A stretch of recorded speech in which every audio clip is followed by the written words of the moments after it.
Harry's Wife, Part 101.70. Why wasn't I paid? Hello, I'm H.G. Tudor, continuing to educate you about narcissism and the various ways in which it manifests, with a further example, this time coming from the New York Post with an article by Jesse O'Neill. The headline reads, Harry's wife complained about not getting paid for 2018 royal tour, New Buck claims. Harry's wife didn't hide her apparent disdain for royal duties before Megxit, once even complaining out loud that she should have gotten paid for her 2018 tour of Australia, during which she treated staff as horribly, a New Buck claims. The Duchess of Sussex revelled in her reception down under as the newly minted inspirational bride of Prince Harry. But in private, Harry's wife sang a different tune. The Sun reported, citing the Buck, in Courtiers, The Hidden Power Behind the Crown by Valentine Lowe. This, of course, shows the distinction between the narcissist's facade and what then occurs out of the public eye. Although she enjoyed the attention, provision of fuel, Harry's wife failed to understand the point of all those walkabouts, shaking hands with countless strangers, Lowe reportedly wrote. According to several members of staff, she was heard to say on at least one occasion, "I can't believe I'm not getting paid for this." Now, in the interests of balance, it might be that she was saying it as a joke, that she would expect for going and meeting all of these people that she would be paid to do it. So it could be a joke, but bear in mind we're dealing with a narcissist here who has a sense of entitlement, has no accountability for behaviours, and of course believes that she should get that residual benefit of money. Of course, thinks that she's better than anybody else, something that the fact that she's become the Duchess of Sussex reinforces in her deluded mind that she's superior to anybody that she happens to deal with, and that, of course, if you're meeting the marvellous Mrs. Harry's wife, then you should pay for the privilege. And therefore, whilst one keeps in mind that it could possibly have been said in a joking way, the most likely outcome is that it wasn't. It was said as a statement of fact that she believed that she was entitled to be paid and couldn't understand why that wasn't the case. The article continues, The divorced biracial American actress also bullied courtiers, rudimentary form of manipulation, before she was even a member of the royal family, and continued to treat them harshly until she and Harry announced they were splitting from the palace in 2020, the Buck said. She lashed out at one of Harry's advisors 6 months before their 2017 engagement, saying, "I think we both know I'm going to be one of your bosses soon," according to the report. Haughty, arrogance, lack of emotional empathy. When a senior aide told the couple that the staff were bristling at the way they were being treated, Harry's wife reported that it wasn't her job to coddle people. Assertion of control by rejecting the allegation. Arrogance, haughtiness. Lowe reportedly wrote. Harry's wife, 41, also spoke particularly harshly to a young female aide, the Buck said. After Harry's wife had pulled to shreds a plan she had drawn up, the woman told Harry's wife how hard it would be to implement a new one.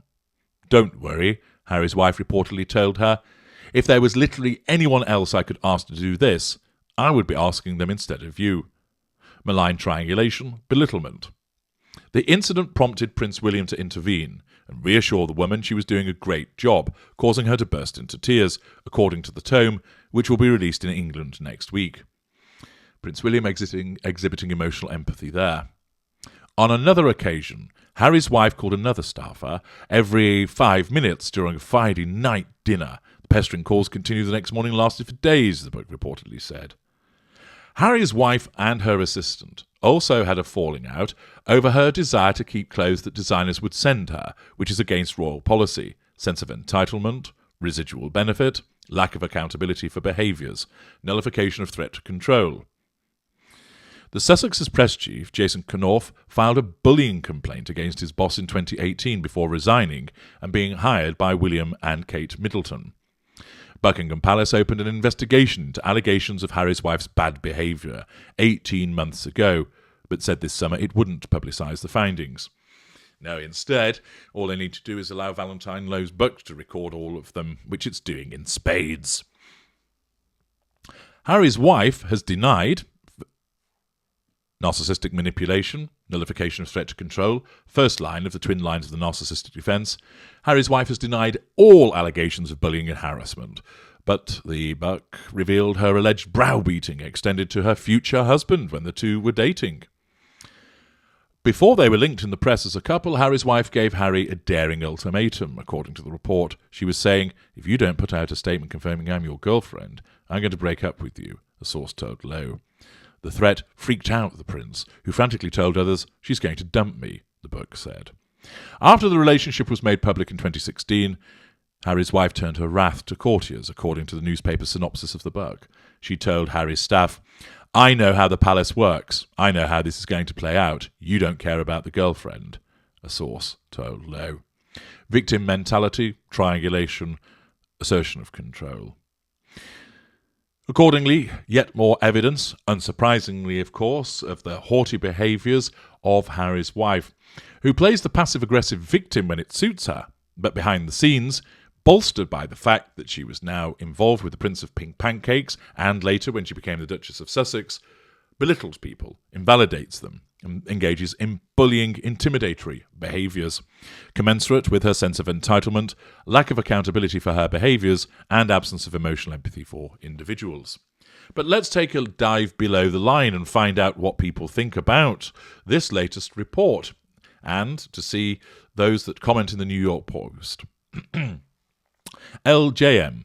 Whatever attracted each to the other, they will stay together until it no longer does for either or both. For now, he's still under her spell, and she feels a need that he has and vice versa, although I think she's aware of what that is and makes sure she continues doing so. North to south. The one characteristic that Queen Elizabeth II had that endeared her to people from all walks of life is humility. Not sure if Charles has it, but it appears that William and Kate do, and maybe even Harry. Harry's wife has none. That is why she will never be loved by the people. Humility is either genuine or not. It can be faked for a short time, but a proud spirit will eventually tell on itself. William Howell. The Queen Consort Camilla wanted to help the newcomer into the royal family after discovering what a huge lifestyle change it can be. But Harry's wife didn't appear to be receptive to the idea. Camilla tried to be kind to Harry's wife, but Harry's wife was having none of it. Clementine. The victims here are the kids. Growing isolated, without family contact, a mother that uses them as props, depriving them of knowing their great-grandparents when they're asking for them. Were they being held as hostages to extract favours? Charles III may not have a favourable take on that. Sam Ratt. This is why you don't just fall in love with anyone and marry them. This is why you need to find someone who understands your family, value them and respect them, someone who matches your environment and society. You can't make someone act royal or decent if they aren't coming from the same environment. This is why you need to know people well, their ancestors, their current family, and the records of their mental history, abuse history. It doesn't matter how beautiful the vase is if the flower isn't the right one. Good observations, and of course, Harry, flattered by her apparent understanding of his vulnerabilities and lashings of spicy poontang, had his head turned, and even though his brother said slow things down and think about it, he didn't. And now, of course, he's reaping the awful reward of that haste. And Sam Ratt's observation is correct. A relationship is going to be one of the largest investments that you will ever make, even more important than purchasing a house, for instance, and yet some people rush into it without due concern. Jean75 writes, she has no relationship with her own family outside her mum. Her dad has been seriously ill twice and no visit from her. No matter what kind of non-wonderful dad he might be, he loves her, and she makes no move towards him. Makes sense. She only wants Harry and her kids in her circle, and what friends go along with her, who would not go to see their dad when such a serious diagnosis. G. I have a lot in common with Megsy. I'm also biracial, an LA native, and a grad of a Big Ten school, Purdue. And I liked her in the beginning, partly because of this, and also because she seems a hard worker. But I even began to see there was something fake and not right about her, and even before they left the United Kingdom. It's fine to go after what you want in life. You sometimes have to. But continually being mean to people for no reason is wrong. I read additional information yesterday from Lowe's Buck, and it's very much the same as this, except it was while the staffer was off work at dinner on a Friday night. Per the staffer, she had to keep going outside and listen to her and Harry yell at her on the phone. It was on and off for 2 hours. Harry's wife joined the British royal family totally went to her head, but I think she was like this to begin with, but never had the chance to do it in her prior jobs, as she didn't think she had the power to do so. What a mean person she is. I think these female staffers probably reminded Harry's wife of herself back when she was a female struggling and she took anger on those staffers. Tobacco Kid. Harry's wife, an empty suit with no accomplishments, knowing her only way forward in life was not due to any skills or accomplishments, but only as a social climber and grifter, a thankless person with no social skills.